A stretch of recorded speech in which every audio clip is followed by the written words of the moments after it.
We are just over a year into the pandemic, and more than 13% of people in the U.S. are fully vaccinated. This morning, we're hearing from some of them about how it is changing their lives. We spoke with Karishma, a behavioral therapist, Judith, a retiree, Kareem, an elementary school principal, and Evelyn, a grandmother. The one word I would describe after getting fully vaccinated is relieved. Here you are, Judith.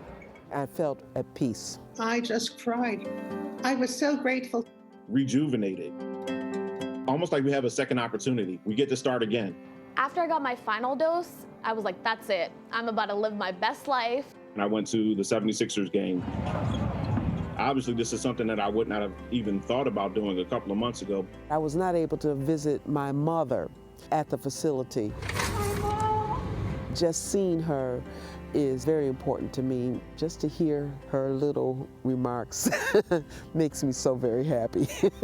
Something I couldn't do because of COVID, all of 2020 was going to Disney World. And so now that I'm fully vaccinated, it's 2021, I'm going, it's happening. My daughter and granddaughter came to my apartment because they had a gift for me. To my amazement, was a prescription from my doctor. And she wrote, "You are allowed to hug your granddaughter." That hug is a hug I'm going to remember forever. Oh, wow. I love that. All right. I got a lot of questions. CBS News medical contributor Dr. David Agus joins us now. David, good morning. My wife got her second shot over the weekend. I get mine tomorrow. I got a lot of questions, too, because we all want those hugs. My first is, there are still restrictions for people who've had both vaccination shots. Why are they, and what are they? Well, let me just explain what's going on. And so when you get the vaccine and you're exposed to COVID-19, 70% of people will have nothing, no virus at all. 30% can have a small level of virus and either be asymptomatic or a small number mildly symptomatic. What we don't know is if those people can spread the virus to vulnerable. We don't think so. In the United Kingdom, in areas that are vaccinated, it went down dramatically. So until we have more data, and we know from the challenge studies, which are defining what immunity is in England right now, we're saying when you go out of the house, you have to wear masks, even if you're vaccinated. But in the house, people who are vaccinated can get together. I had my first dinner party with another couple because we were all vaccinated. It was wild. I felt like I was doing something against the law. We heard the young woman say she wanted to go to Disney World. I want to go to a Mets game. Can we do those things?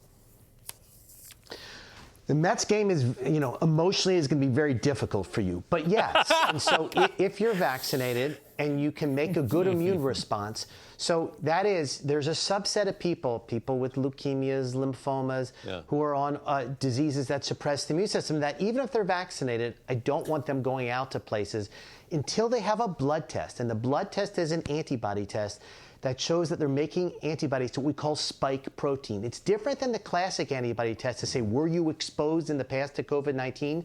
This is an anti-spike protein antibody test. And if that number is high, yes, you can go out. The CDC has not released any travel guidance yet, David, but we are seeing flight bookings go up. What is your advice at this point about traveling? Airplanes are amazingly safe. They make you wear masks every 2 or 3 minutes with the filters there. They filter out, HEPA filter filters out virus. So I do think if you do it right, traveling is totally safe if you are vaccinated. The key thing is what happens if you have a child.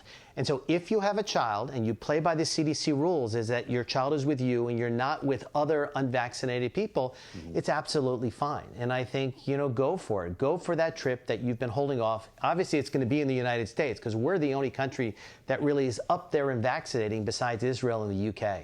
There's some confusion, David, about whether people should get the vaccine after actually recovering from the coronavirus. What do you know about that? When you have the coronavirus, you make lots of an immune response, and most of it is to parts of the virus that don't provide immunity. So you still need that vaccine because 100% of the immune response to the vaccine is to that spike protein, and it blocks the virus from getting in its immunity. All right, Dr. David Agus, I'm looking forward to some of your wild dinners. Thank you very much. I know. That struck me too. David Agus wild, and I can't imagine David Agus any circumstances you'd be breaking the law. That was funny. I don't know. It sounds pretty crazy to me.